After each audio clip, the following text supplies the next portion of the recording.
Hi everybody, and welcome to another video covering the rebuild of the Triumph Trident T1, blimey, the Triumph Trident T150V engine from 1973. I'm making this intro because things have changed a bit. Now, right up until, well, halfway through this video you're about to see, the plan was, the plan initially was just to take the barrels and head off the engine. But then that's changed to a full strip down of the engine. And then just as I've now stripped the engine down completely, we've had a bit more mission creep, and the owner has decided, well, now that the engine's completely apart, we might as well blast clean and polish the cases, which we weren't going to do. So that changes things a bit, because what I've done is I've sort of like partially stripped the cases, not taking all the internals, all the bearings and things out that I didn't need to.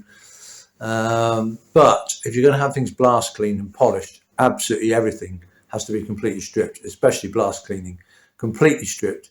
And so at the start of this video, you'll see I take out the main bearing on the drive side timing case. And the reason I do that is because I don't want to get bits and that into the bearing, because I think I'm just going to clean the case by hand. Then I checked with the owner. I said, do you want to blast clean these or not? Just a final check. And he said, oh, no, I do want to blast clean now and polish.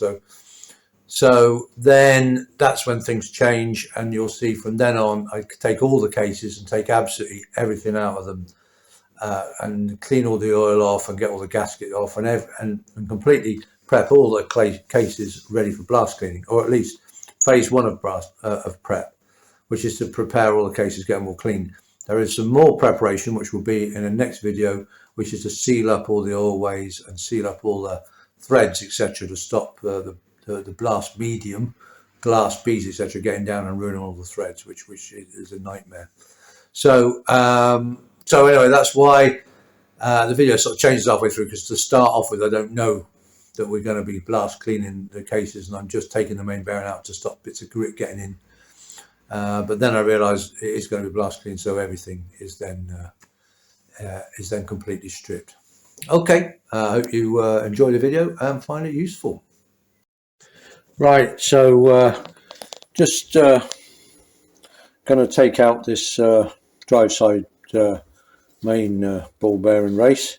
Obviously, it's always bigger race on the drive side because it takes all the the power of the drive. On the timing side, you always have a smaller bearing, so roller bearing in this case, and the outer race normally stays in the casing, which you don't need to take out unless you're going to blast clean the case, which we're not going to do.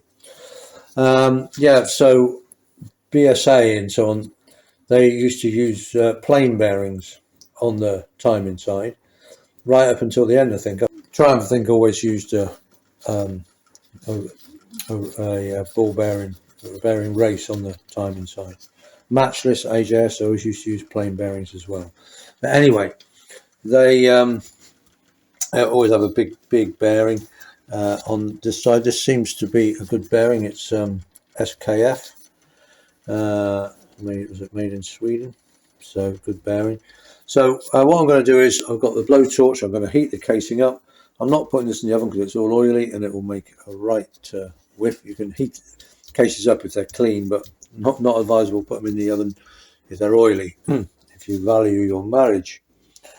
Right, so then ideally I've taken the two big circlips out either side of the bearing, and then ideally you want to drift, in this case my big socket, which will sit on the outer rim of the bearing. If you're planning on reusing a bearing, try never to drift it out on the inner race, because obviously you'll run the risk of damaging the race. So always try and drive a bearing out on the outer race. And as I'm planning definitely on using this bearing again, then we want to do that. So I'm going to heat the casing up. I'm not going to film it because I can't be bothered to set the tripod up. So then when the case is nice and hot with a blowtorch, I'll put that on, lump hammer, bang bang, hopefully that will just come straight out. And there we go, bearing driven out, came out quite easily. Just heated this up round the edge with a blowtorch, got it pretty hot, yeah, not too hot, but hot, and then tap the bearing out. There we go.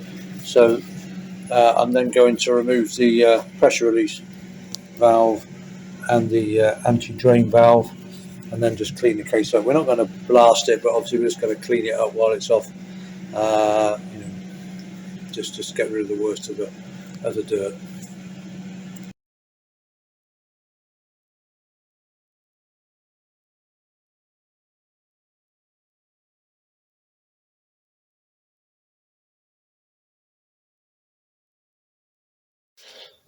Okay, so now the sort of requirements of the spec of the rebuild has changed slightly. I've spoken to the owner of the engine, and now that we've got the engine apart, he said, right, well, we might as well have it blast cleaned and polished. So in order to do that, I need to remove everything from the cases. So I'll be taking out the idler pinion spigot, and I'll be taking out the outer ring of the timing side bearing, because the timing side bearing is in like two halves. The inner bit stays on the crankshaft, and then the outer race stays in there. So again, I'll just be removing this circlip and then knocking it through, and with the idler shaft, then that knocks through from the back here once we've undone the three nuts holding it in. And I'll also take off the alternator studs just because they're in the way. Not sure about the gland nut, that might stay there.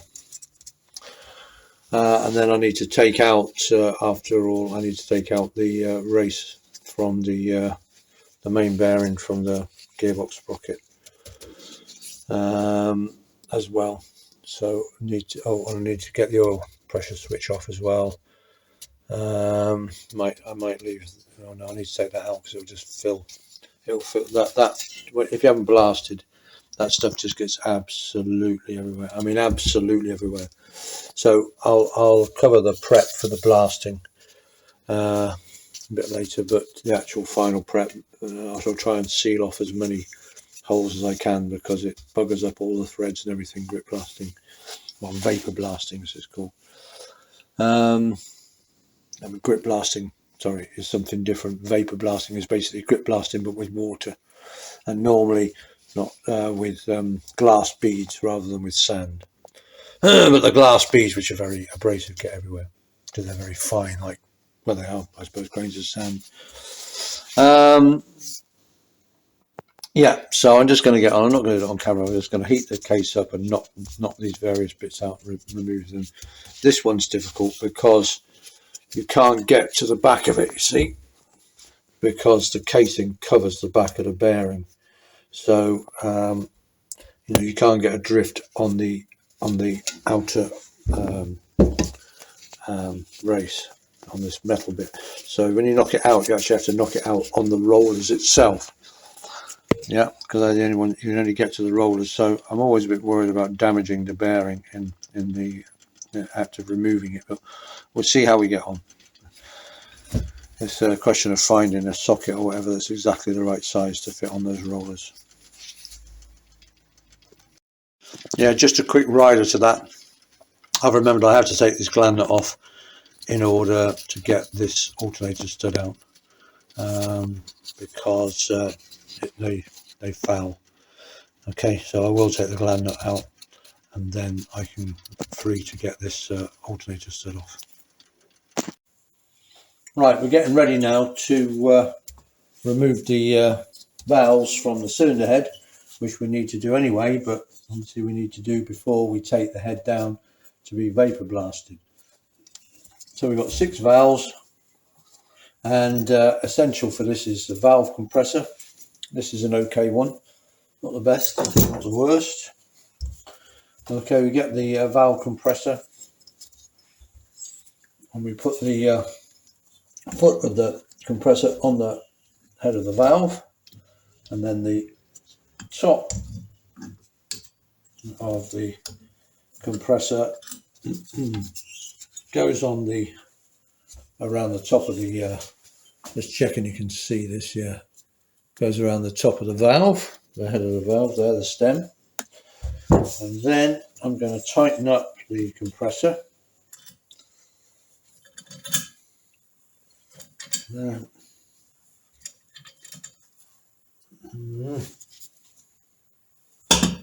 There, and you hear that clunk, and that was the collets letting go.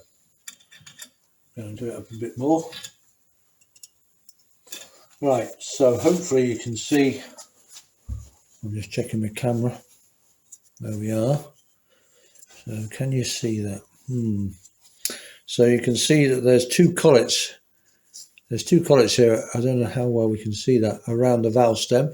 And now we've compressed the valve spring. The collets are have popped up above the springs. Just tighten up a bit more. Okay, and then I'm going to take my magnet, a little telescopic magnet, and hopefully, if I've undone it enough, there, I pull one of the collets out, and then pull the other collet out from around the valve stem. Yeah, and then pull it out. Come on, there we go, from around the valve stem. There's those collets that hold the spring in. And then I can let go with the valve compressor. There we go. And got the collets off. So then comes off the, as I can, it's the top, the cap for the springs. And then you've got two valve springs. You've got an inner and an outer valve spring. We'll be checking these later on, because over the years, obviously, they can get compressed, especially if they've been left fully compressed, as some of them will have been when the engine's been sitting. We don't know which ones. Okay, but there's the inner and outer valve spring. There. And then we've got the valve itself, which will now then slide free. Pops out the bottom. And again, we'll be checking these later. And then the last thing we have is the seat that underneath, that sits on the top of the cylinder head, and just it's a seat for the springs and stops the springs wearing the top of the head. And there we go. The valve's off. I'm going to bag and tag each valve. We may well be replacing the valves. We may well be replacing the valve guides, almost certainly, because the engine was smoking oil, burning oil, and it may well have been the cylinders with the problem, but it could also be the valve guides. So we're going to bag and tag for now. I'll have a very quick check before I do that. I'm going to say we'll check it all later on, but I'll have a quick check now. So I'm going to reinsert the valve. I'm going to put it in nearly fully in, not when it's out. Am I on camera? Yes. So put the valve virtually fully in and then rock it, and then I want to see how much play I got. Yeah, there's quite a bit of play there. You probably can't see it, but there's quite a bit of play. If you put your valve there and then rock it, there's always going to be play. So don't go on that. You have to put the valve virtually fully in and then rock it. Yeah, there's a lot of play there. So we'll need at least valve guides and possibly new valves as well. We'll see how much the stems will want. Okay, but we'll be checking them all properly later on, after they're all out and after this has been to the vapour blasters.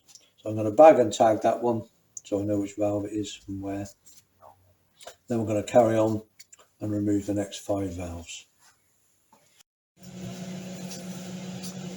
Okay, so about the last thing I've got to take apart before I can take things down for blast cleaning are the rocker boxes.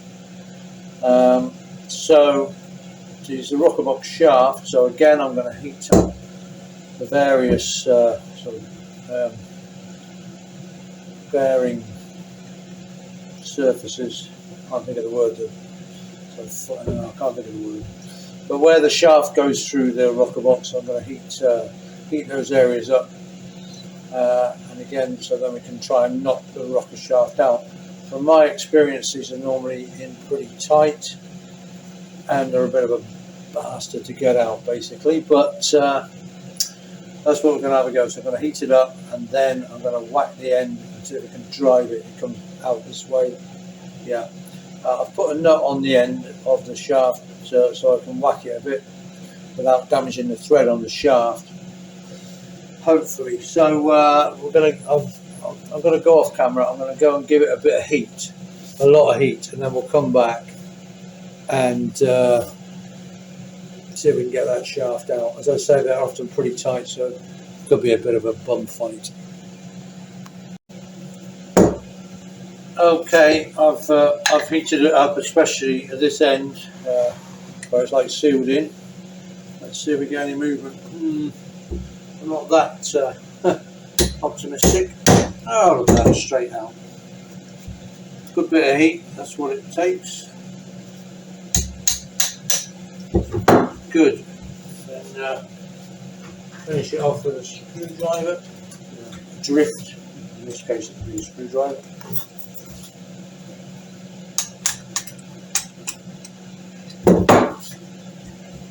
Got the extractor fan on because heating these oily things up really, that's what the noise is, because it's really smelly.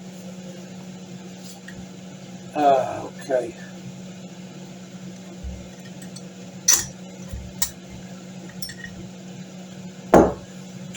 Shaft is out.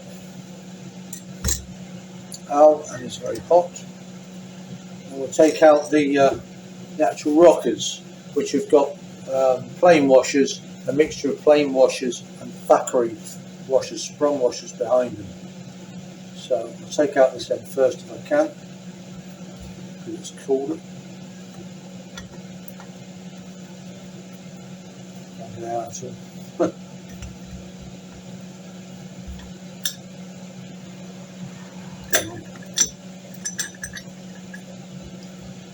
we go.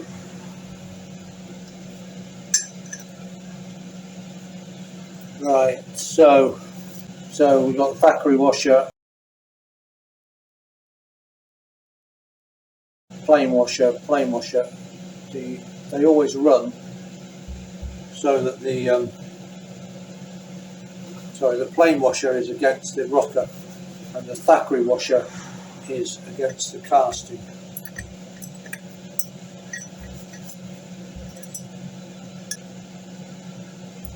Okay. And I'll do the same with the other rocker box. Okay, so there we have it. All the engine cases ready to go for blast cleaning. And yes, there's an awful lot of them. It's amazing when you get them all assembled. Those are all the cases ready to go for blast cleaning. And so I've done first prep for blast cleaning. Now, by first prep, I mean that I have now removed all the bearings from all the cases.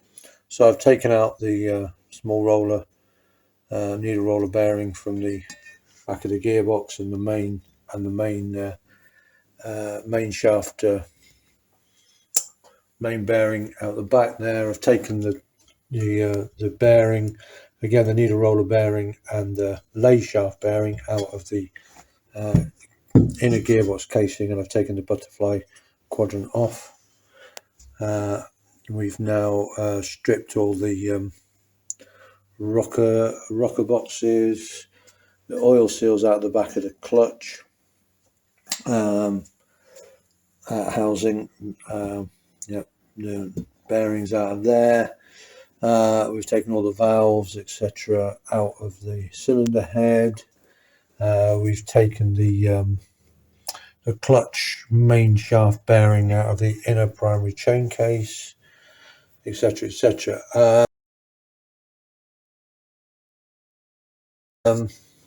So there's you have to strip everything, because that damned blast material I think it's like glass beading gets absolutely everywhere. A couple of things I haven't done. I have not removed the gland and the 3 alternator studs from the timing case for the simple reason. Oh yeah, sorry, I took the idler shaft out. All of these, they come out by heating the casing and then finding a suitable drift, which is normally a socket of a particular size, and then drifting them out. I've not taken these because simply I cannot get this gland nut off. I've heated it. I don't know, it shouldn't be done up dead tight because it doesn't seal or anything, but it is absolutely rock solid. Now the problem is, it's you can't really get this stud off without taking the gland nut off. So they're not really doing any harm. So I've just left the studs in. So that so we've taken the I've taken the anti-drain valve out of the back of the crankshaft, the back of that casing, and I've taken the oil pressure relief valve out of the there we are, out of that part of the casing. So everything's completely stripped. Got rid of the worst of the gaskets, cleaned everything up, got rid of the worst of the oil. I mean, it was a pretty horrible engine. I mean, this is actually the cases cleaned up after white spirit and so on. They were covered in oil, and I couldn't take them down for blast cleaning covered in oil.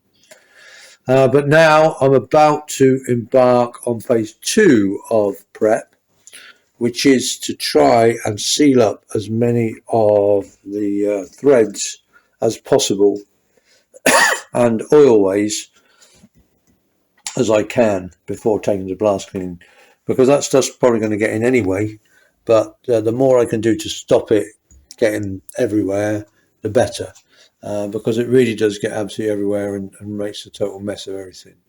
So and then it's a nightmare to get it ready for reassembly when it comes back from blast cleaning. The other cases, the outer cases, they're ready to, well, they're not ready yet, but they're going to be taken for polishing. So that's the timing cover and the outer primary chain case and gearbox outer cover. Okay, these are all the inner cases, so they're going to be taken for blast cleaning, vapor blasting, which is basically normally sort of glass bead in water. The main thing, vapor blasting, it's or aqua blasting, it's just like bead blasting, but it's also in water. So the idea, I think, is A, it stops the dust so much, and B, it's not quite as abrasive as pure grit blasting, but it's still vile stuff that gets absolutely everywhere. It brings the cases up fantastic, but it does pretty well get everywhere. So anyway, so that's what I'm doing next, is actually doing the second lot of prepping, which is to try and seal up as many threads and as many oilways, etc., as I can, to try and stop at least the worst of that media, that blast media, from getting into the threads and oilways and so on. So that's what I'm going to do next. Right.